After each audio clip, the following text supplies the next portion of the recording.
to check out the show. So, yeah, here we go. Looks like it's ready It's ready! Pete doesn't like it when I count. I almost forgot. Ready, right? About? It's the same as count. No, it's not.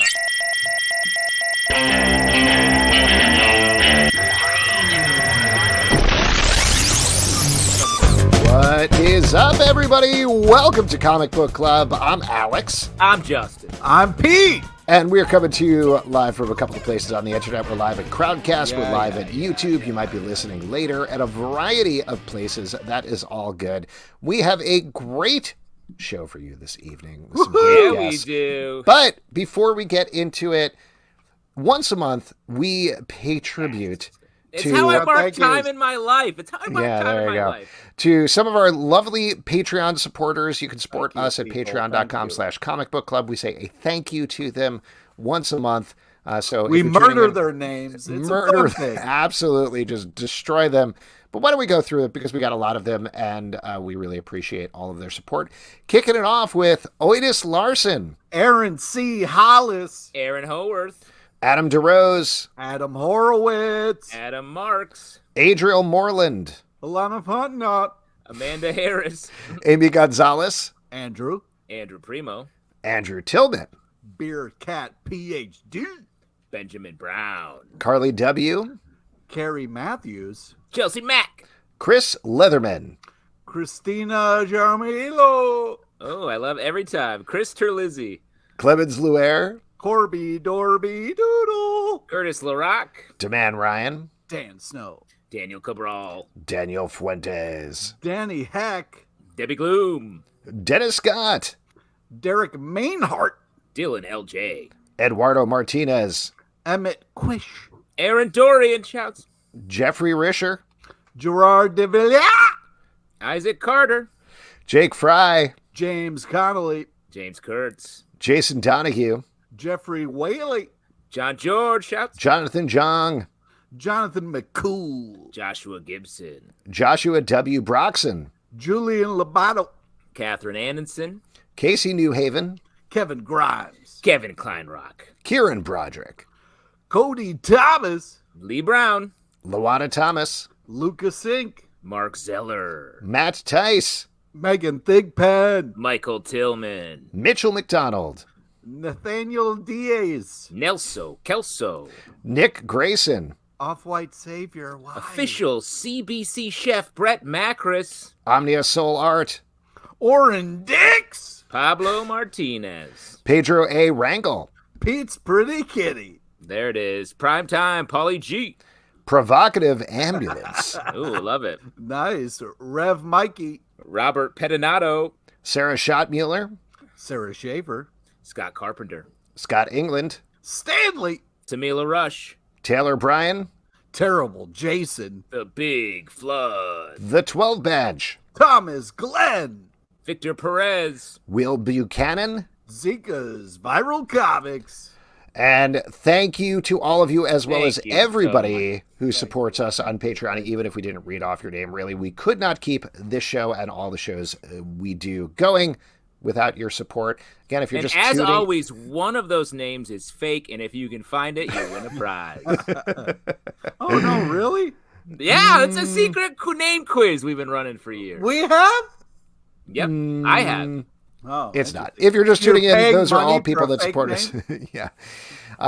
Those are all people who support us on Patreon. We appreciate it. But let's get to it. Let's invite our guests into the stream here. They are the creators of a new book called True Cult that is coming out from IDW on August 17th. It is awesome.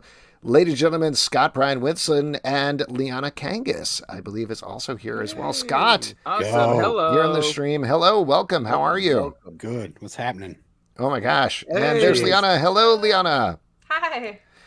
Thank you both for coming so much. Now, normally I wouldn't do this right off. Usually we talk about what we're drinking in the audience question section after the interview. But I wanted to bring this up because, as we mentioned in the intro to the show, one of our supporters is a great guy named Brett Macris. Straight boys. He is the official CBC chef. And what he usually does is he curates a drink for us every week. We've done some stuff from like the Gotham City cookbook. We've done some things that people like to drink. And occasionally he'll create drinks.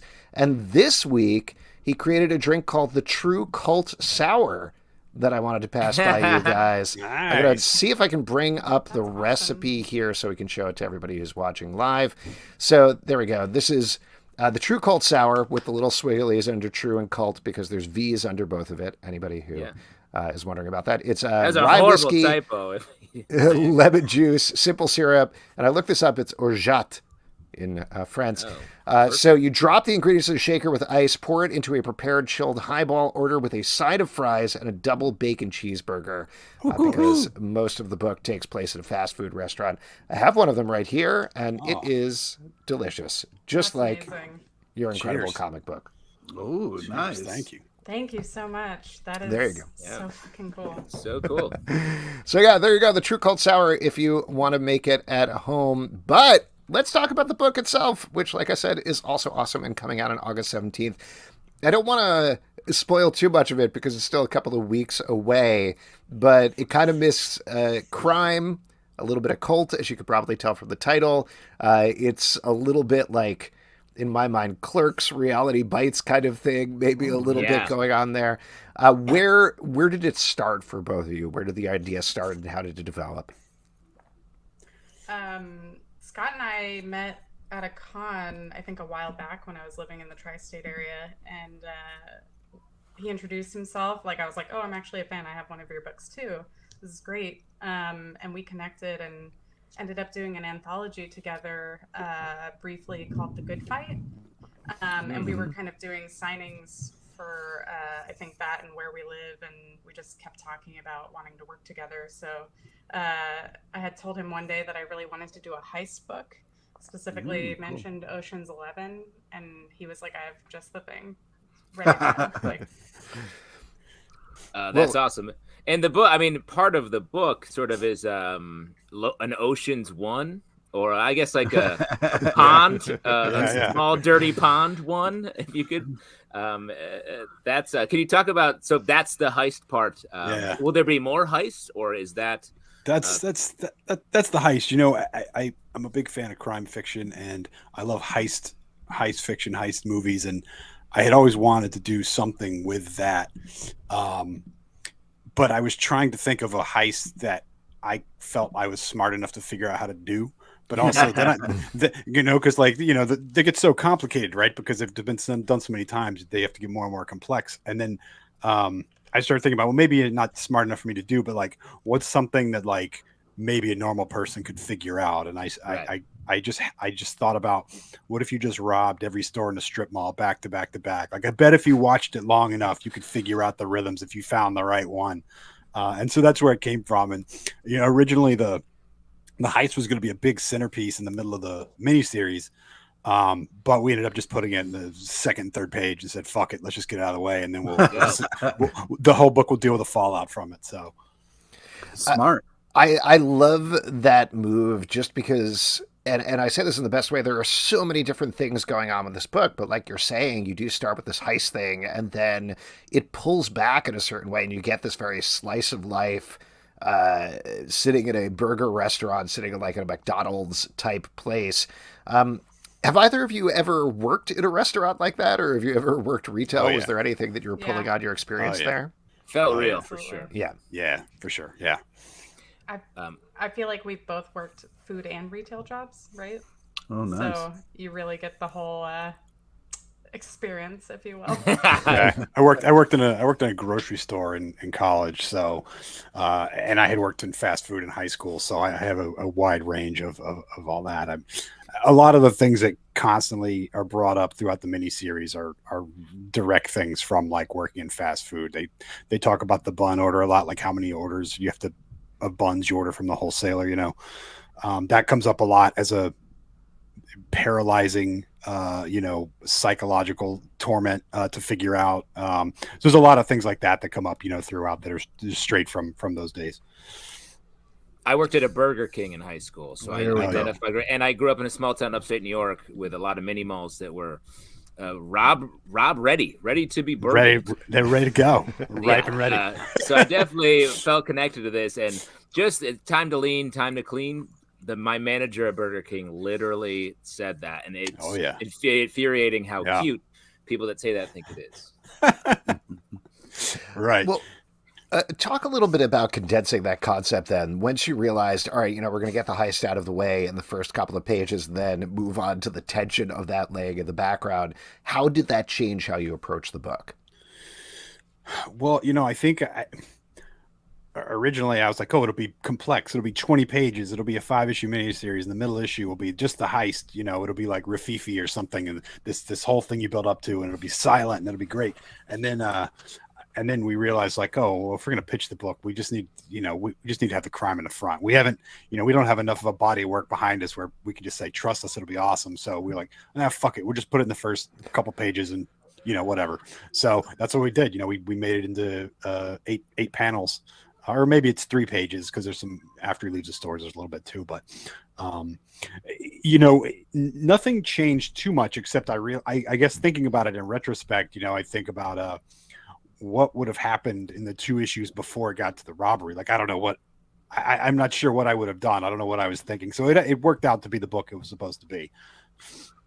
Liana, go ahead. Sorry. I was just going to say, we have some unused ideas that we had thrown down earlier on that was just kind of fun to draw. I would say that that's the only difference, is that we have backup material. Right. One of the things that I really liked about the book also, and we're talking about, it's set in this mall. A lot of the bulk of the book past the robbery is set in a booth at this burger joint. For you, from an artistic perspective, I thought it was really great how fresh you kept it, despite the fact that you're essentially setting it in one place. So how do you tackle that as an artist? How do you make sure that it's not just like these talking heads back and forth? A lot of people have commented on like my acting skills in my drawing, which I really appreciate because I typically use myself for reference. So I'm a great actor, apparently. But Scott, that's awesome. Congrats. Scott is great at lending a lot of direction in terms of like panel layouts and stuff like that. And we work really well together in kind of like not one-upping each other, but writers rooming it sometimes. And I think a lot of like, I just can't take all the credit, I guess, because a lot of the direction and like terms of like scene layouts and film type feel is a lot from like both Scott and I's interests, kind of like in certain movies and things like that. So I try to pull a lot of that when I'm working in those specific scenes, especially a very specific scene in issue 1 where you see a character looking at one person but then going back and forth. So to try and keep you interested, but also have the conversation going on. Also, most artists have ADHD at this point, so I feel like just pulling. I will say, while she says she can't take the credit, the script is written because I know she's gonna knock it out of the park, right? So, we have a good relationship in terms of like, I can give her some very vague idea of what it is that I'm thinking because I know she's going to make it even better than what I'm thinking, So with that scene specifically, there's 3 things going on at once, right? There's actually the interview that's happening, but then there's what's happening in the background behind the interview, but then there's also the dialogue and the thoughts, the narration that are happening. So there's sort of 3 layers going on there. So, we worked on that scene quite a bit, if I recall, trying to make sure that we got it right. You can feel it. I mean, that tension in that booth when you see kind of like the cops pull up and he starts sweating, and it's really not only well drawn but kind of well acted, and it's just like, holy crap, it's all going down. And it's really the tension of it is palpable, which is impressive in a comic book. I was really blown away by what you guys did here. It was really awesome. Oh, thank you. Appreciate that. I feel like one of the reasons why maybe the compliment of like the characters feel really well acted is that they're really detailed and really different types of people populating the book. Are they drawn? You say you use yourself as a model. Do you are you pulling from people you know, or are you going to a mini mall and watching the people go by? I would say like a couple of the characters are based off of like types of people that Scott and I have met in our past times of our jobs.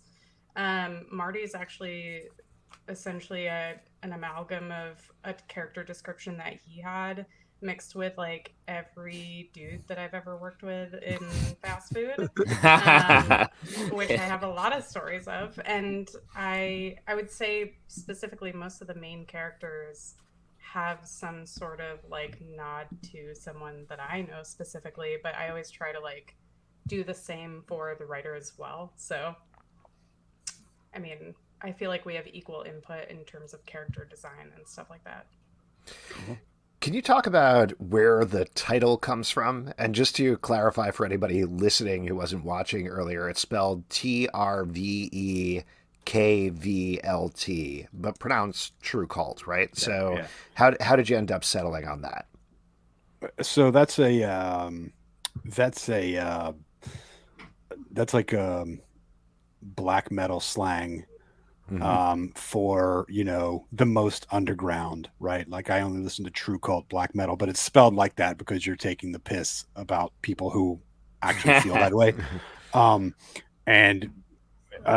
And then to make this a very fucking dumb long story, then a lot of labels will release on vinyl and they say it's only available on True Cult black, right? Because the black is the truest color for black metal, right? So the only color vinyl is black, right? So there's a record at the center of the book that he gets in the heist that plays a major role throughout the book. And it's in reference to that. It's also in reference to the fact that there's a cult in the book. But originally the name of the book was True Cult Black. But Liana said at one point early on, she's like, why don't we just call it True Cult? And I was like, done, sold. So that's what we did. Nice. What do you listen to when you're working on this book or any book? Do you listen to metal music or what are your go-tos? Liana? I'll answer, I guess.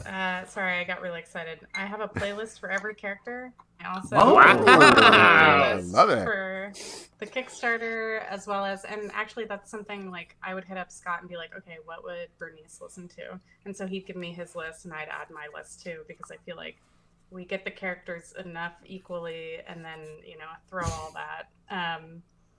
But when I was listening to, I have a range of like metal music, but I would typically listen to Bernice's like mostly hip hop R&B playlist, and then Marty's like metal / 80s hair metal / you know, like an amalgam of all that. So awesome. That's awesome. I can't, Scott, I can't write and listen to anything that has words or lyrics in it. Yeah, that makes sense. It messes up your brain. So I listen to a lot of electronic music, noise, synth music, you know, just I have a lot going on all day while I'm sitting here. So, but I can't listen to anything with lyrics while I work. So awesome. Now you said you did this as a Kickstarter first and now it's going to IDW. Is that correct? What's that experience been like? Yeah. So we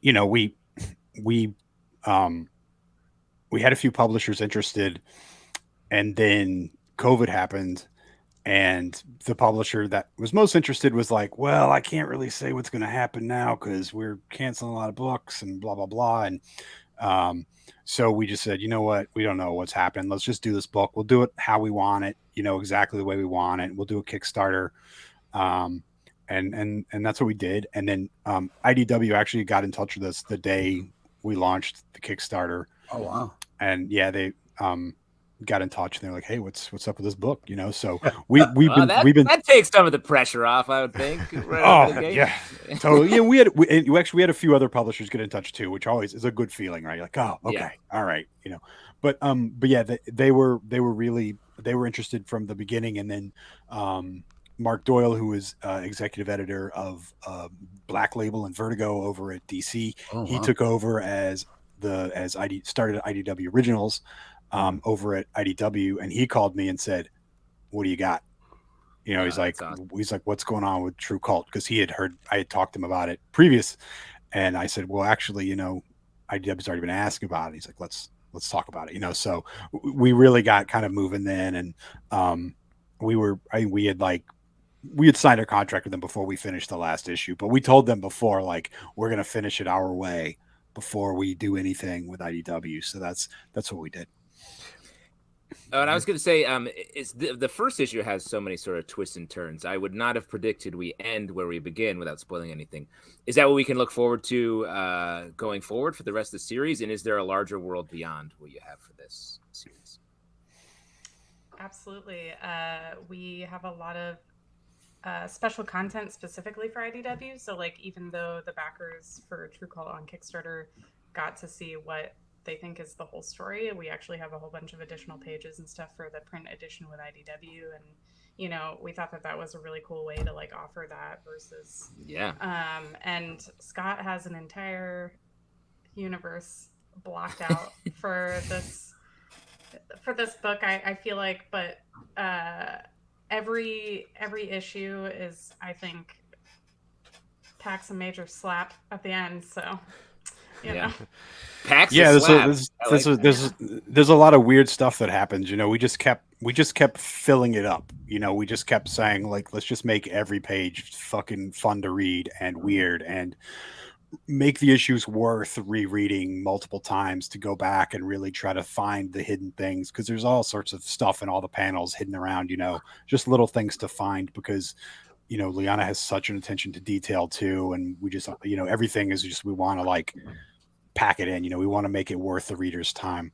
And actually the Kickstarter was 4 issues, but the IDW series is 5 issues. We're adding 10 pages to stretch it out to 10 issues. And when I say stretch it out, that sounds like we're just putting some filler in. We're not, because the thing is, we actually had some stuff we wanted to put in the first time around, but we never got around to it, and then we were like, when we had the opportunity to, they talked to us about sort of reformatting it and making it a little longer. We were able to, add some scenes that we didn't have before.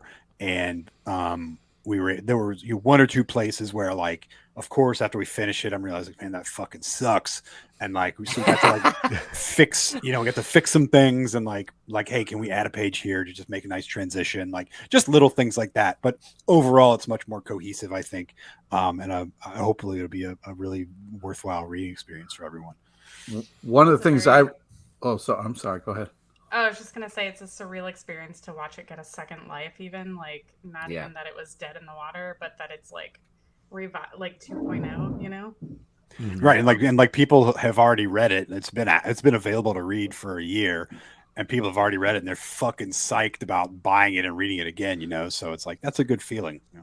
That's one of the things I really liked about it, is once I read it through and got a sense of it, I was like, oh wait, there was like little hints along the way, and I like went back and looked at all the panels and saw like a lot of foreshadowing and details in there. Even the cover, I was like, oh, this makes so much more sense now. Pretty cool. Yeah, there's a scene in issue 4 that, without spoiling anything, it uses the same panel about 50 times, right, over multiple pages. And that was in the script. I was like, I'm trying to make life easy. I need to do this thing, and it needs this many panels, but I don't want Liana to have to draw 6 extra pages, right? Draw 1 panel, copy and paste it, and then we'll just letter it, and we'll be good to go. And of course, she was like, well, I could do that, or I could just make all of them a little different. So now, like, I was reading the proof of it the other day, and I'm going through, and I'm like, holy shit. Like, I've read it, but I was like looking at the proof the other day, and I was like, I just forgot how much is in every one of those panels. Awesome. It's like a puzzle for kids or something. Like, what is it? There's something in every panel that's worth like finding, even though it's the same thing, right? Or roughly the same thing. I love that you're still surprised by your book. You're reading, you're like, whoa, dude, I saw something in the book the other day that I had never seen. And I texted her. I was like, how the fuck did I miss this? Right? I was like, I like to put inside jokes and memes, something that a couple of my Patreon and followers who have been collecting my work for a while have noticed and pointed out. They're like, hey, that looks like a meme that I know. And I'm like, sometimes there's just, I gotta make it interesting for you to read 5 years from now. So no, there's so much cool stuff she adds too. Like, there's like little places where there's little bits of dialogue that are just drawn next to the character's face, right, or their mouth, right. It's like I wasn't in the script; she just drew it on there, and it's like it's fucking perfect, It's great. That's it's like awesome. so much. There's just all these little stuff everywhere, That's true cult shit, right? Am I saying that right? Am I using Absolutely. that? Absolutely. That's very cool, Justin. That's real cool. The thing about spelling it like that, though, is that sometimes when we're doing a lot of like interviews or whatever, we're typing a lot or we're using it in a lot of emails, then I find myself replacing U's with V's. I'm like, what the fuck are you doing? Right? Like I get this little habit. It's like, man, he really slipped off the edge. So I just wanted to touch on one more. I think it's so great that you have all 5 issues done at this point, right? So it isn't like anybody who hasn't gone to the Kickstarter, if they're picking it up for the first time, they're going to get it on a monthly basis. It's not like, oop, you're going to hit issue 3 and then there's going to be a delay there. So it's done. Great. It's a handful of new pages. They're all drawn. We just need to finish coloring them and lettering them and proofing them and throwing them in a PDF, see how it looks. It's essentially done. We essentially gave IDW a completed book. So that was a good feeling. Like it was very little pressure, right? It was just like, hey, now the only challenge is to just use the extra pages that they're giving us to really like take it over the top, They've been so supportive in terms of letting us do extra content. Like I'm even doing like a second round of covers for like special edition stuff, and Sorry, there's interrupting. No, dude, please. So there's it's comics in 2022, so there's a bunch of variant covers. But the cool thing about it is we just got our friends to do them, so it's fucking great. They're all these great, variant covers. But so there's a main cover, but then there's also an exclusive cover you can only get ordering through IDW online. And Liana drew all those, and they connect. So it's one image that connects and tells a story across the image. So Liana, I'm getting the impression that you do extra credit at every turn. Is that kind of how you approach things? You don't get straight plus A's for nothing. Mm-hmm. Now, since you did complete this a while ago, I imagine that you have other projects in the works or other things that you're working on. What else can we expect from either of you, either together or separately? Liana, do you want to go first? My new book is not announced yet, but it's a huge one. It's pretty big for me. And Scott and I still have something in the works yet again, which is amazing and awesome. And I also have an Archie one-shot coming out at the end of October, which is the Chilling Adventures of Sorcery with Casey Gilly. Oh, yeah. Oh, nice. I have just I'm so jealous. an endless amount of variant covers coming out, which are apparently flipping for like $200 plus on eBay right now. So damn! Pre-order all your variant covers from your shop to get them, so you don't have to pay that kind of money on eBay. Awesome. And Scott, what about you, other than the project you're working on with Liana? Yeah, so we're wrapping this up, and we haven't. Yeah, like she said, we have another thing we're ramping up on. I've got quite a bit of that written. I can't say anything else, but I actually signed the contract today for another creator-owned book, which I'm very excited about. Hey, today! Congrats. It's fucking today, man. So all right, cheers. And God, what else is coming out? I'm doing some more Savage Tales for Dynamite. Ooh, I just did I did that for them. It came out earlier this month or last month. I'm doing another one of those. I got a bunch of unannounced stuff that I can't say anything about. And then the only other big thing that I can talk about is the adapting a Neil Gaiman novel into a graphic novel for HarperCollins. But that's essentially done now. It's just waiting for the art. So that's going to be years till it's done. What's the novel? Interworld. He co-wrote it with Michael Reeves from 07, maybe 2007. We're making it into a graphic novel. So I've turned that in now. I just get to sit back and watch the art come in. So awesome. Nice. Yeah. That's so cool. Folks, this book is so great. Thank you so much for talking about it. I'm looking forward to reading the rest of the issues. And thanks for coming out tonight. Thanks for chatting. Yeah, thank you. Thank you so much for having us on. Yeah, for sure. All right. Congrats. There we go. Hold on. Oh, there we go. Okay. Once again, the book is called True Cult. It's from IDW. It's out August 17th. Banger. It is a banger from Scott Bryan Wilson and Liana Kangas. And now we're going to move to our next section, which is my favorite section because you all make it up. It's your audience questions. And for audience questions, all you got to do is drop a question and ask a question, or over in the comments on YouTube. I'll keep an eye on those. But other than the artisanal True Cult cocktail, what are you all drinking tonight? Pete, what's going on? I'm I'm polishing off this vodka in the can here that my brother's got in the old mini fridge behind me here. You've been really banging through those. Oh man, they're free, which is very helpful. Does he know that you're stealing from him? Be cool, man. All right, Wow. He's a listener to the podcast. I semi-watch his kids, so I kind of earn him a little bit. Semi-watch? That's bad too. You gotta 100% watch him. Yeah. What about you, Justin? What are you drinking? I just polished off a little bit of Lambrusco, red that I like.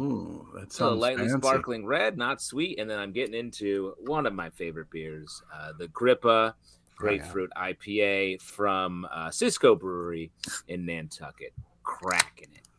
Excellent. Nice. Well, why don't we get to some questions here? I wanted to ask you guys. We got a question from Pete LePage. How excited are you guys for the new season of Lock and Key? I'm fucking pumped, man. I love that show. It's bittersweet that it's coming back for only one more season that we're about to sink our teeth into this very night. What? But we're already doing a show tonight. Yeah, but we are going to be putting up new episodes of Lock and Key Unlocked every single day, starting tonight at 3 a.m. First episode is going to be up then. And then for the next set my alarm for days, 2:58. Gonna get up, watch, record, put it out. But we are going to have 8 episodes that are going to roll out. They're going to be in the Lock and Key Unlocked feed. So if you haven't subscribed to that, do subscribe. And I know some people will probably want to binge everything on the first day, but we like putting out things one a day. Let it space out a little bit. So there you go. The race, we're a couple of tortoises running the race. We're not rabbits. Yeah. Why don't we got a question here on YouTube from somebody who watches Riverdale After Dark. This is Keely McLeod, says, excited for season 7 of Riverdale? The only answer is talk about series coming to an end. Riverdale, if you're not watching, we talk about Riverdale a lot. One of our favorite shows.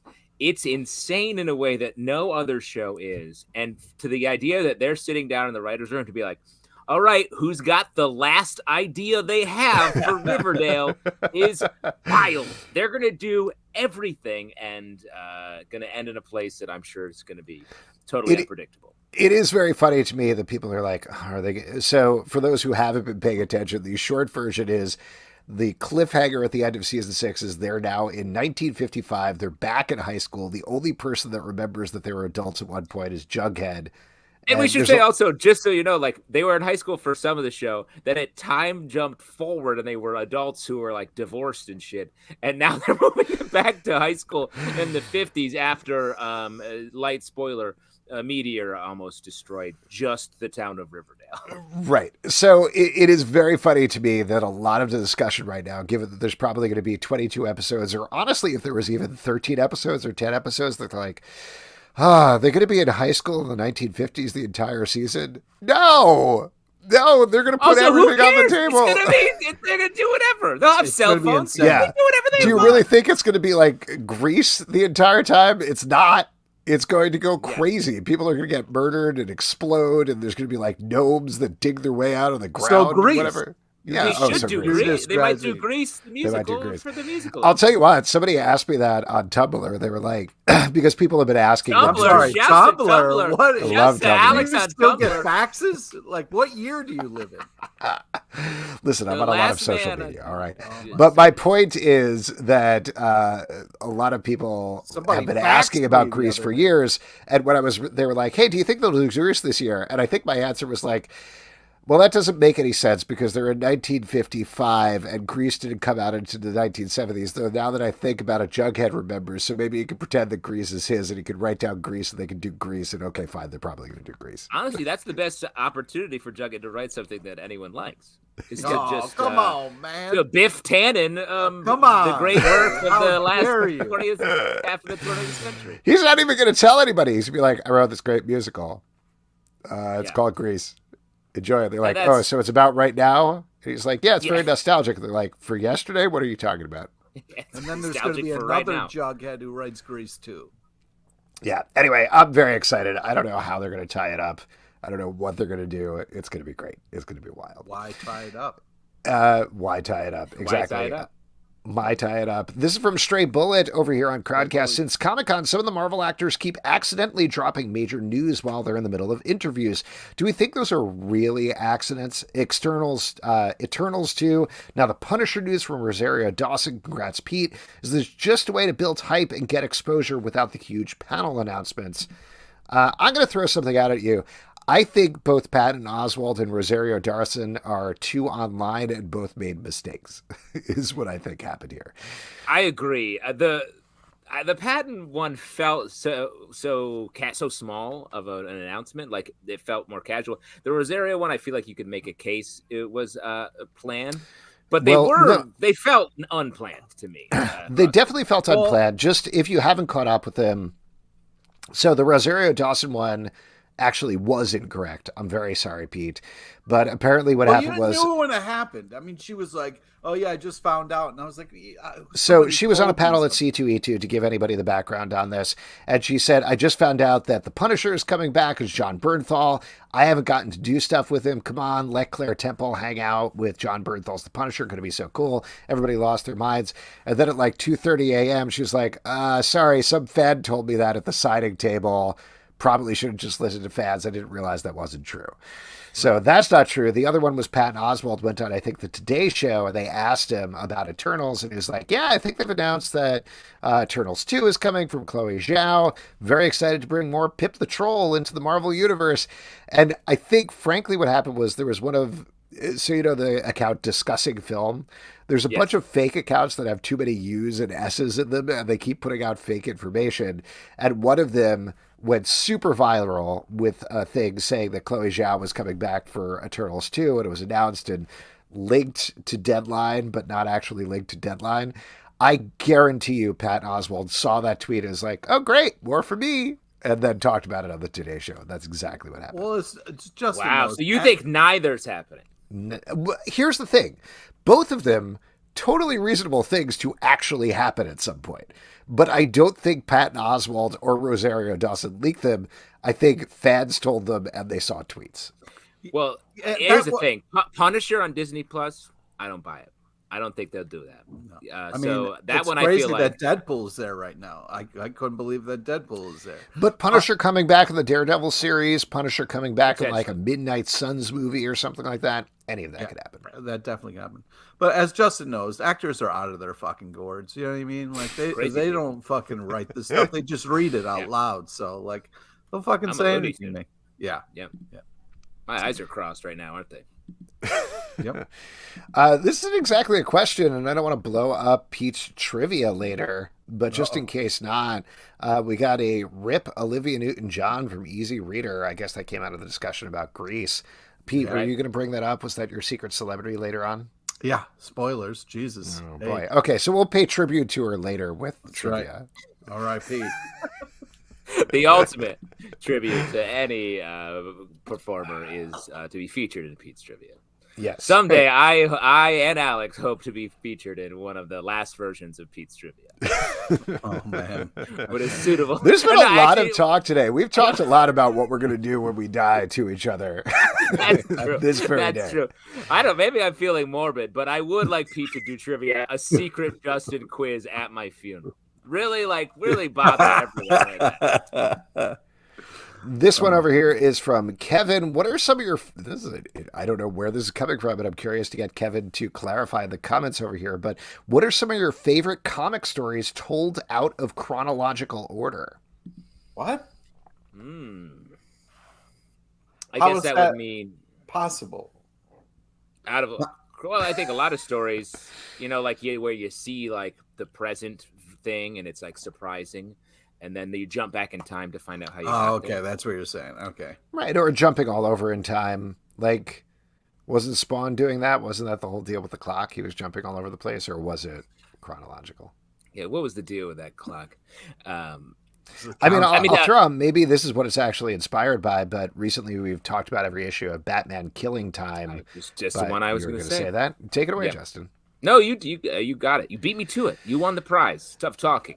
So this was, without spoiling it, it was a story of Riddler and Catwoman going on a heist for something. They take something from Batman. He's after them. A bunch of other people are after them. And the whole thing is told completely out of chronological order, jumping all over the place, back in time, forward in time. Very cool. Yeah, I mean, for a while that got annoying when they would kind of start with the action and then go back and tell you the story and then you lead it right up to the action again. But as Kevin is talking about in the chat there, Pulp Fiction did it really well, and sometimes those stories were super interesting and well done, but other times it got a little kind of tired. So it really depends on whose hands it's in.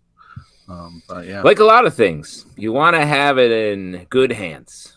The one that came up for me, a thing that ran through the Marvel annuals back in the 90s, the Korvac Quest, I think it was called. Wow. Fantastic Four and Silver Surfer jumped through a bunch of different times.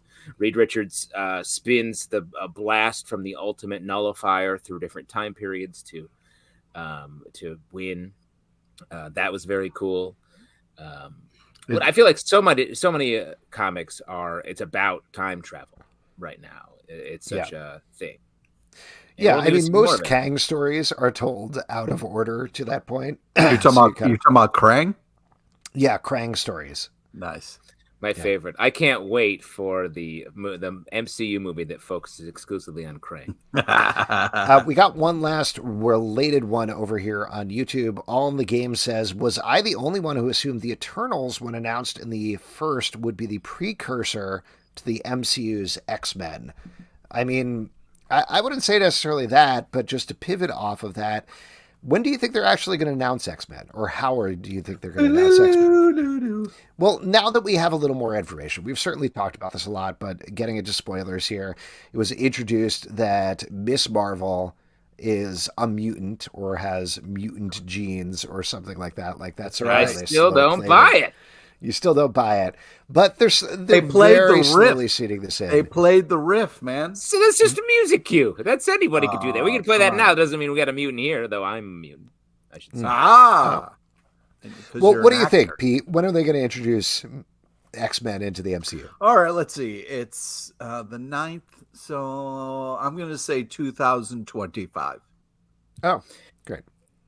Do you think it's going to come before the slate that we've just gotten? I actually think, I know Pete was joking and throwing out a random year, but I actually think he's correct. I legit think that at D23, because they have like the entire bottom half of that timeline that Kevin Feige put up is completely blank. You have Fantastic Four, you have Kang Dynasty, you have Secret Wars.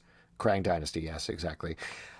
I think they're going to announce X-Men probably at D23 because like that instantly elevates Kang Dynasty. It instantly elevates Secret Wars. And like you have all the stuff they announced before and knowing that they're going to loop the X-Men into that's all of it. That's X-Men. That's Fantastic Four. That's Spider-Man. That's the Avengers. It's everything. That's the thing that makes it bigger than Infinity War, bigger than Endgame. Whether it works, that's down to the story, but I think they're going to go for it. But don't you think it sort of makes sense for the X-Men to come out of Secret Wars? Like when they're sort of resetting their sure. Just because that's like a grand reset to like the smoke clear and there's like a team of X-Men there and everyone loses their minds makes a lot of sense to me. And then you just blow out the X-Men series and then we just dive into that whole hog. Because I think having the X-Men conflicts a little bit with all the stuff they've announced. How so? Because there's a lot going on right now. To throw the X-Men in there, it's like that's the kind of chaos level that I think is what got Star Wars in trouble.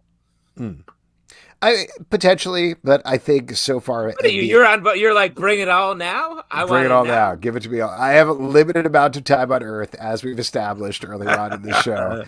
I got to get it all now. I got to get it in before COVID 2 gets me or whatever. We actually got a clarification from All in the Game. Well, a follow-up here from All in the Game says, otherwise, what was the bigger point in introducing the Eternals mythology to the MCU? Great question. Exactly. If you want the answer to that, rewatch Eternals and realize that Patton Oswalt was wrong in saying I think very much like Eternals in the Marvel Comics universe, they expected it to be way bigger than it actually was. And I think they'll barrel on anyway. They'll bring these characters back, and I trust they'll figure out a way to like pick the best stuff and bring it forward. But as for an Eternals 2 or anything like that, I guess we'll see. But my suspicion was that was supposed to be the big hook, and when it kind of fizzled in the movie theaters, that didn't become the big thing that they were going to go forward with. Yeah. There you go. That is it for your audience questions. And now it is time for trivia. And for that, we're going to turn over to Pete LePage. All right. Do we got somebody, or are we we're looking for anybody who wants to do trivia? Looking for that first hand up. The way we do it, Pete, is with the first hand up. Yes, anybody say first hand up or me in the comments or anything like that. If you're over on YouTube, it's going to be a little bit of a delay. But volunteer or here in Crowdcast, just somebody say me, and you're going to get $25. Me. And just a moment of quiet observance of Olivia Newton-John's death. So that's a benefit. Wait to both, for it, dude. Stop and an advanced COVID 2. You're going to get some COVID 2 as well. Yeah. Ooh, Easy Reader over on YouTube gives a hand up. So, Easy Reader, since there's going to be a little bit of a delay, I'm going to feed you the answers over here. Over here. Oh, wow. Wait, you're going to feed the answers? Well, I'm going to feed some questions. That's what I'm going to do. I don't know if I trust you. All right. But Easy Reader, you're up. Here we go. Pete, take it away. Thank you. Today's trivia is on topical comic news and a small nod to the legend, Olivia Newton-John. Oh, she just died. R.I.P. Sandy. All right, please listen to all three options before you make your selection. Here we go. Question number 1. Boom Studios is launching a new horror comic about blank. Is it A, a social worker, B, a party head nodder, or C, Chris Kattan? So it's either A, which is the only one that makes sense, or you could be completely wrong and pick Chris Kattan. I gotta say, B kind of makes sense as well. Oh, yeah? You think so? Comics the only thing that doesn't make anything. sense is Chris Kattan, really. Right. Yeah, what is this, a Corky Romano comic book? No, it was not the reference. That's... Oh, is it Corky Romano? Is that the secret movie you're doing? No. Ooh, we got an A from Easy Reader. Yeah, there we go. Go. It's Night at the Roxbury because he was nodding his head, at parties and stuff. Okay, here we go. Question number 2. What obscure supervillain was shown in the She-Hulk trailer for the upcoming Disney Plus show? Was it A, Jack-O-Lantern, B, the Porcupine, or C, Fabio? So it's either A, don't pick it, or it's B, the Pine. Porcupine? Porcupine was shown in the trailer? That's right. Where'd you get that info from? If you go at still by still, bro, you can clearly see still by still, bro. I gotta check the facts here. Go ahead. Wow. I got it from Alex, Rama, bro. Why don't you go calling into question after all these years? B, here we go. After all these years of you reporting the news to us. Yes, absolutely. Okay, here we go. Question number 3, last one. It's about time we challenge the source. Who is returning to the Hulk for the new comic called Planet Hulk World Breaker? Is it A, Greg Pak, B, Greg Rucka, or C, Charo? So it's either A, Greg Pak, which makes sense because he wrote the Hulk comic. Makes a lot of sense. That he's returning to. Charo, you say? Charo. Ooh. Charo's Starro's sister, right? That's correct. A nice little bonus there. Yeah, well, that's true. Oh, okay. Porcupine in the focus group, in the support group. That's right, you mother fucker. Okay, sorry about that. Yeah, Just fucking Easy Reader says A. That I was right. Yeah. Okay. Yes, it is A. And in case, Alex, yeah, you're also back. right, Kevin. We're still talking about the 2017 TV movie Sharknado 5: Global Swarming. Oh, Jesus Christ! You have a back-to-back same movie? Back-to-back, because it's Shark Week, motherfucker. Go ahead and get a Lucky Shark Tooth. Come on. Anyway, Easy Reader, congratulations. You have won a $25 gift card to Midtown Comics. If you would like that, email us at comicbookclublive@gmail.com, and we will get that off to you. And as we all know, new comic books are coming out all the time. Right. What are you dudes looking forward to, Pete? Well, I'll tell you, I'm looking forward. There's a lot of great comics, and we're going to talk about them all tomorrow. But I'm looking forward to The Deadliest Bouquet #1, Mind Management Bootleg #2. One of the best comics on the shelf right now, Superman, Son of Kal-El #14, and of course Punisher #5. I mean, come on. I'm just saying all of the comics. Justin, what about you? What are you looking forward to? Well, I agree. There's a lot of good stuff. I'm gonna take it all back home and go with Captain America: Sentinel of Liberty #3. This is a book. There are a lot of Captain America books that have come out in our lifetimes for sure. This one does a great job of like mixing some of that old school flavor, that classic Cap, earnest, good guy doing stuff, with some like really good superhero modern action and a great mystery that I've been really surprised by how much I love this book. Totally agree, and I don't remember which titles Pete shouted, so maybe I'm going to repeat some of them, but really looking forward to Love Everlasting #1 from Image Comics. This is a great book that came out on Substack a while ago, and now it's coming out from Image Comics from Tom King and Elsa Charretier, I guess. And also, I'm very interested in Predator #1, the Alien books from Philip Kennedy Johnson have been so good. I'm curious to see what they do with this other horror alien franchise. This is from Predators in the news. There you go. What's in the news? Predators in the news. Oh my God. And that's it for this week's show. A couple of people we want to thank. We want to thank Scott, Bryan Wilson, and Liana Kangas for coming on. Check out IDW's True Cult out August 17th. August 17th.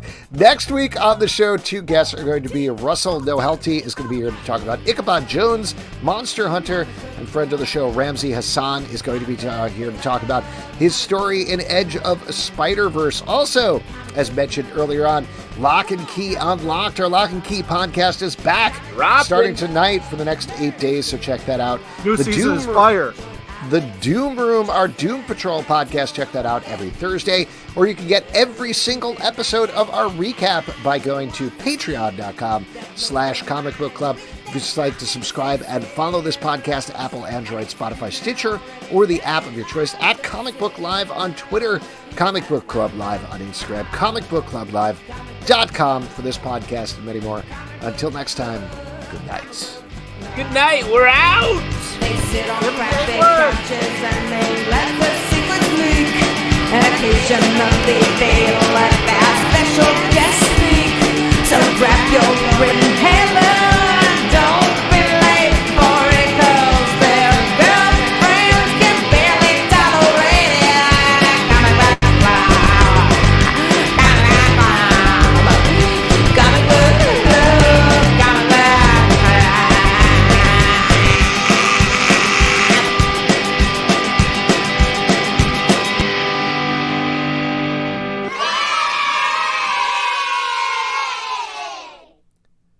Thanks, everybody. Have a great night.